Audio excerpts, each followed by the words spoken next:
Welcome to the Career Seekers channel. I'm Professor Edmund. Whether you are aiming for the stars in your current field or exploring new high-paying opportunities, you're in the right place.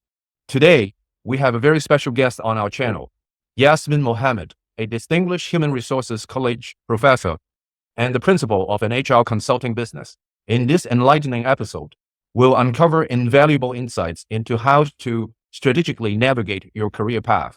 Our guest will share her captivating career journey. We'll delve into various topics, including top-paying jobs across industries, maximizing earning potential, performance appraisals, salary raise criteria, AI in HR, benefits versus base salary, and negotiating your compensation package. Welcome, Yasmin. Thank you, Edmund.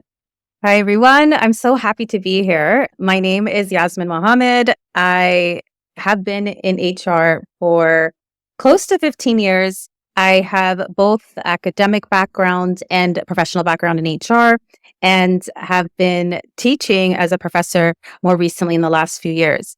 So it's such a great opportunity to share a lot of the insight of the things that I have learned, some of them being firsthand experience from some of my own trials and errors, and then those being from what you learn professionally from your own experience within the industry of HR. So just a little more context about myself and my background. I do own my own HR consulting company, and I've been doing it for almost 4 years now. Actually, it's 4 years this month. So my HR consulting is under my name, which is just Yasmin, and my middle name, so Yasmin Abir HR. So, and within my consulting, I normally give out HR tips, the tips that I wish that I had received professionally. I do a lot of consulting with resume reviews, LinkedIn reviews. I do do consulting with small organizations with policy making and employee standards acts, reviewing that the policies are up to date and up to par. And I more back to the HR background. I recently graduated with my master's in human resources management from York University about 2 years ago. So that's what's led me into the capability and the excitement of teaching professionally as a professor to students the last 2.5 years. Great. Thank you so much, Yasmin. Yeah. What are some of the highest paying jobs in various industries today? Wow. That is an interesting question because I talk about this a lot with my students as well. And would you believe that the highest paying jobs tend to be jobs where it's a job that's not too favorable? So it'd be in the trades. So anything with like plumbing, electricians, contractors, the medical field. So doctors, nurses, jobs that require long hours. Like I said, working conditions may not be the most favorable. So you're standing on your feet or you're dealing with places that are very dirty or dangerous or blood when it comes to medical. Because, to entice you, the payment has to be one of the most biggest factors that makes you want to work there. So yeah, those would be the areas of the highest paying jobs. That makes so much sense. I actually talk about that in my book in the introduction as what jobs is not paying, but I never really thought about the kind of not so well like. Yes. But it makes a lot of sense. It's the working conditions. Some of them require to be honest, some of them are dangerous jobs. In Canada, we have mining. Mining is very dangerous, but it's one of the highest paying jobs in Canada here. And this means that the risk is the possibility of losing your life. But when you're signing the contract, they're not going to tell you could die. They're going to say that this is a very high risk job. And there's a possibility that you may hurt yourself, injure yourself, and so on. It's almost like proceed with your own caution if the money is that desirable to you. I understand. What kind of advice do you have for career-minded individuals interested in maximizing earning? Yeah. It's really about you understanding that if you're in an interview, they want you there. Essentially, they want you within that organization. If you've made it to the first stage, the first phone call, the next stage of being in there. So just knowing to be more confident when maximizing your earnings in a state of negotiations or when it comes to being hired, just recognizing that if they have brought you to these stages and you've made it this far, it's because they genuinely see potential in what you can bring. To maximize the earning is to have full confidence that, not arrogance, but confidence that they need you because there's something that you bring to the table. Great perspective. So again, be confident because they want you. Yes. So confident in the negotiation. Mm-hmm.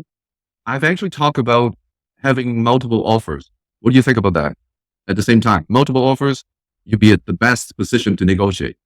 110%. I do tell my students the same thing. So Even if you do not have multiple offers at that moment in time, present yourself as if you do. Because when you present yourself that you have options, it makes you more desirable, more enticing. It quickly gets them to get on their toes to figure out, we really want this candidate. Can we match that offer that they've received? So getting multiple offers is always great. But with this economy that we're currently facing, we are in a recession. So if it doesn't happen, present yourself as if you do, is the best advice that I give. Excellent. What is a performance appraisal? Is a raise or promotion typically tied to an annual review? Yes. A performance appraisal is when you're being reviewed or appraised on your performance for that year. Get a raise. Essentially, if you've done really well, then you get what happens is normally they give you feedback to do better. And then with that, if there's room for a promotion, meaning if they have a space for someone to grow within that department, and there's space there, as in they have a new position, a manager position, a supervisor position, then they will give you that opportunity based on how well you performed the previous year. It's all about what you did the year before, and meaning right now we're in 2025, to be more direct and clear with it. So in 2024, how well did you do wrap of the end of that year? And then typically the conversation happens in the month of March, and then the raises and promotions are provided in April. And depending on the company and whether they give you a raise, Yes. they determine whether you'll be awarded a raise, and maybe a promotion really comes in whenever they're. Make sense? It does, definitely. And to be fair, it's given to the highest performing person in that department or within that section or team. That's normally who it's given to. Yeah. So how do companies determine who receive a raise and how much that raise should? How do they determine your specific raise versus your co-partner or someone with the same title? What they determine it on is your efforts, your skills, your capability for the year. If they give you any objectives, so there's different ways they go about it. Management by objective is a term that we use in compensation quite often. So if they've given you a target to reach for the year and they say you need to do this project, or you need to contact a client or bring in this level of revenue. And then if you reach it and they give you a certain date, they say by the end of August. And if you do or do not reach that, is how they can compensate you on a raise. And within that, there's a scaling of 1% to 5%. 5% tends to be the maximum in most organizations. And if you get a really great boss, you can go above 5%, but it depends on the budget that the organization has for the raise. So there's quite a few factors that go into it. One is, who are you employed by? Who are you employed under? What's their culture like? So how do they reward successful employees? And how do they nurture that quality? So just the quality of work that you were able to produce for the year. Excellent. What are some of the common misconceptions people have about human capital management or human resources? The common misconception that we get a lot is that we are behind the demise of anything that goes wrong. If there's a change within the organization, they'll blame us. If there's something like a change in their paycheck, they blame us. Like some things we have a hand in and we kind of connect with, but they tend to blame HR for everything. And yeah, and we're not really in charge of too much. Like we connect with managers and we connect with the bosses and everybody and employees, but we don't determine a lot of the outcomes. So a lot of times people tend to blame HR for everything. Yeah. Yeah. Is AI changing the landscape for human resources? And how can we overcome or capitalize on these? Definitely. I would say AI is playing a role on the landscape of HR.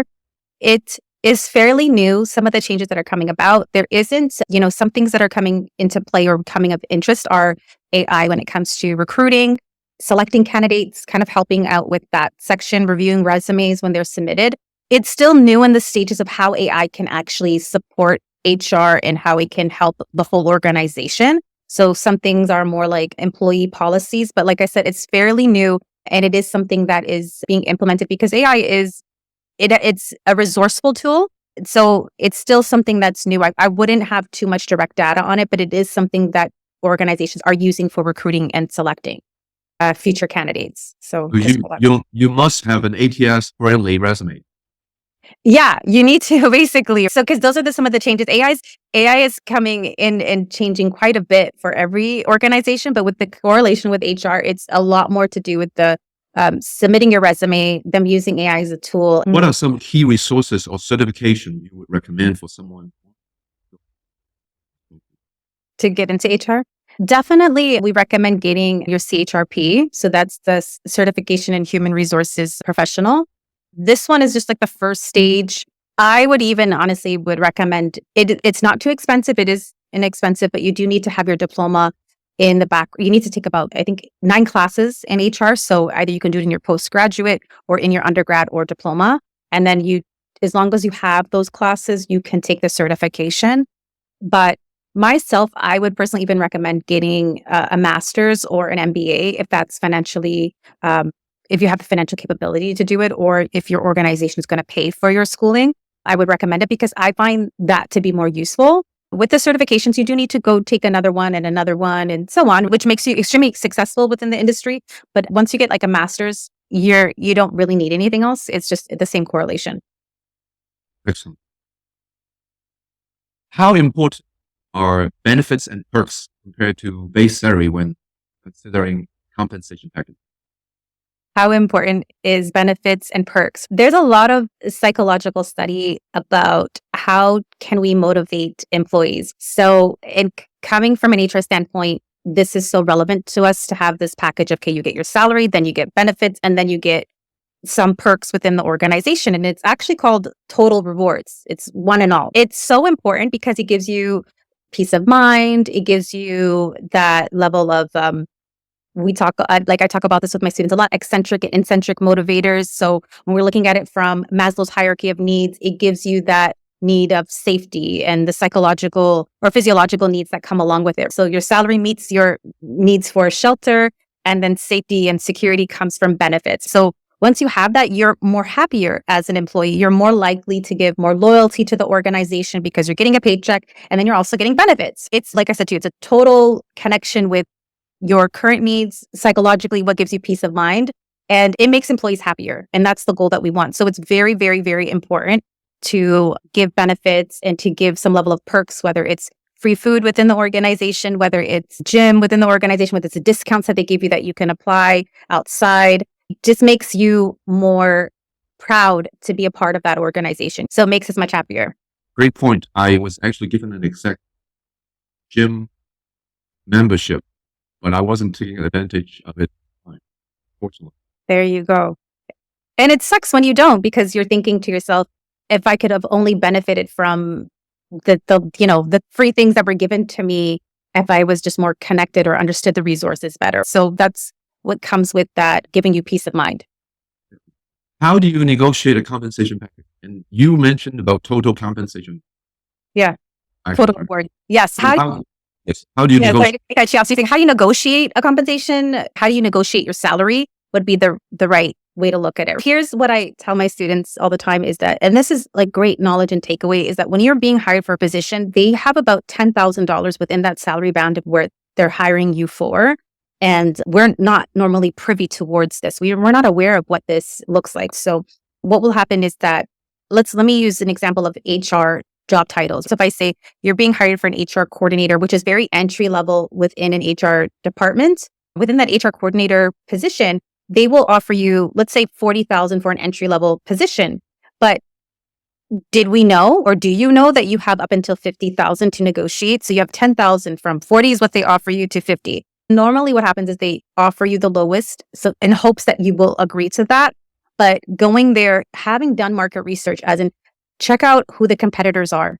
What are they offering their staff? And then take away that data and then apply that to your actual negotiation. You could say, you don't have to say, I saw that this posting for an HR coordinator is actually supposed to be about 48,000. Let's say that 10,000 band. You can come to this meeting and say, I want to have 50,000. This is what I want. I believe I deserve this much for this position. And they can go back and forth with you to negotiate something. So it's really all about educating yourself prior to this meeting, because what happens is you go through stages of interview before the negotiation happens. Negotiation happens at the end when you're offered the job.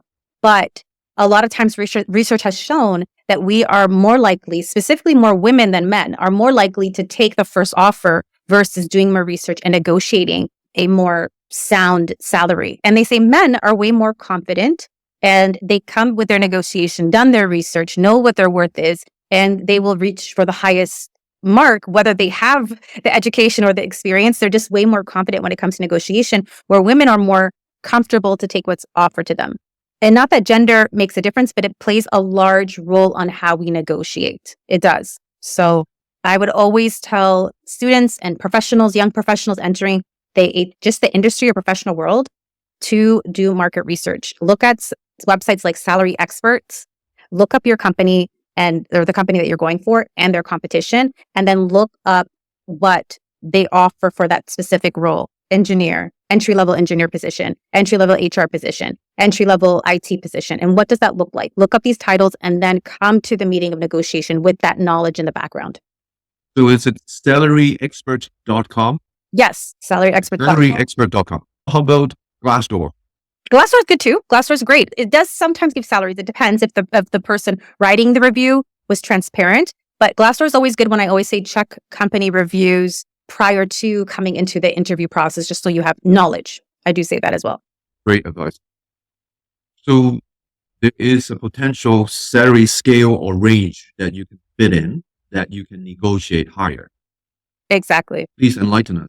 Mhm. There may be also discretionary for the hiring manager to give a higher grade as well. Are you saying that the hiring manager may offer you a high salary? Like a high... It's not depending on Depends on the company. You're right. It does depend on the company if they have the financial means. And also, a lot of companies are transparent when applying for a position.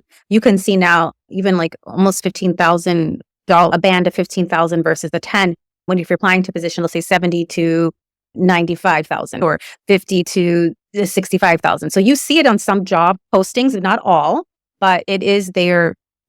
It's there. The band can be. So in between that, when you're being offered, they can give you a higher offer based on the experience and the education. The example that I was giving is if it's more entry level, straight from college or university, they will offer you the lower part just because you may not have any real experience. Right. Got it. Yeah. There's also an exception that can be given if they really want you. I'm talking about more senior positions. Oh, for sure. Management may fight for you to get approval from VPs or above to get you whatever you want. They really want you. Exactly. I agree. They definitely do. They do. If they do really want you, they're willing to be flexible with a negotiation or an offer that you've given them, a counter offer, if it's above the bracket that they have to meet, if they really do want you there. Yes. Can you negotiate the number of days of holidays, for example, 3 weeks versus 2 weeks? Is that plausible? You can. Yes, you can. I mean, you can always say, like, if the salary wasn't exactly what you wanted, you could say, I'm coming from an organization where I was given 3 weeks vacation and I don't want to have less than that. So can you make sure you offer me 4 weeks or 3 weeks? Yes, you can.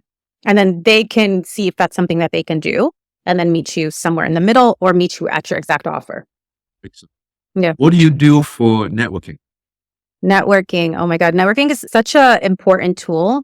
What I suggest when it comes to networking is connect with as many people as you can in the area, in the industry that you want to be in, essentially. Like, just don't connect for the sake of connecting, but connect with those that you feel like you might want to work for that organization. You might want to,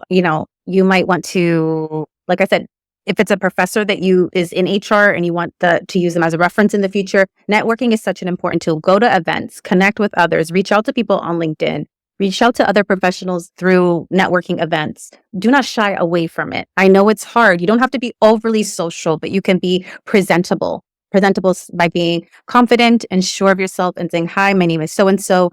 I'm in this industry. I'm a recent graduate. I'd love to connect. And I find, honestly, 9 out of 10 times, a lot of people are very open to connect with you. It depends on where you want to go with the connection. But for myself, when people reach out to me, I'm very welcoming because and I've been in their shoes before, so I can empathize with them. But it just depends. You have to try your hardest not to be so shy. That's the biggest thing that I would always say.